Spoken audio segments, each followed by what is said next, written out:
Milestones வெல்த்தில் மிக முக்கியமான ஒரு விஷயம் ரிட்டர்ன்ஸை சேஸ் பண்ணக்கூடாது அப்படிங்கிறது. நம்மளுடைய இன்வெஸ்டர்ஸ்க்கு தெரியும், நம்ம எந்த இடத்துல ரிட்டர்ன் அதிகமாக இருக்கோ அந்த இடத்த விரட்டுறது இல்லைன்னு. இதுக்கு ஒரு காரணம் இருக்குது. ஏன்னாக்கா எப்போ ரிட்டர்ன்ஸ் ரொம்ப ரொம்ப அதிகமாக இருக்கோ அந்த பாயிண்ட்லேருந்து ரிட்டர்ன்ஸ் குறைஞ்சிரும். நிறைய பேர் last 1 year return, 2 year return, 3 year ரிட்டர்ன்லாம் காட்டுவாங்க.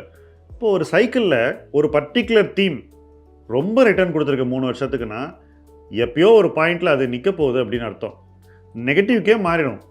ஸோ அதுக்கு முன்னாடி நம்ம பாதுகாப்பாக இருக்கணும். முக்கியமாக அந்த நேரத்தில் போய் பணத்தை போடக்கூடாது. அதுதான் நம்ம மைல்ஸ்டோன்ஸ் வெல்த்தை இன்வெஸ்டர்ஸ்க்கு தொடர்ந்து அறிவுறுத்துகிறோம். Never chase returns. எங்கே ரிட்டர்ன் அதிகமாக இருக்கோ அந்த இடத்த சேஸ் பண்ணிங்கன்னா எங்கேயோ ஒரு இடத்துல நீங்கள் தடுக்கி விழ போகிறீங்க. விழுந்தா எழுந்துக்கிறது கஷ்டங்க. அதுதான் முதலீடு. விழாமல் ஒரு முதலீட்டு பயணத்தை உருவாக்குறது தான் மைல்ஸ்டோன்ஸ் வெல்த்தில் நம்முடைய மிக முக்கியமான குறிக்கோள். அதனால் நம்ம ரிட்டர்னை சேஸ் பண்ணுறதில்லை.